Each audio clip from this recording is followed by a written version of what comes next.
Hello everyone and welcome to this video. Today I will show you how to connect Xempire to OKX wallet. So guys, open Xempire application on your mobile.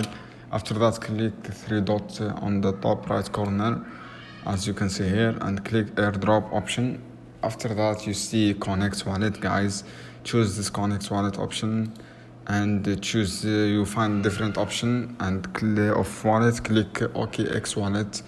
After that click connect and you will redirect to OKX and you can connect easily as you can see here and choose connect. This is how you can do, guys. I have this video helpful for you.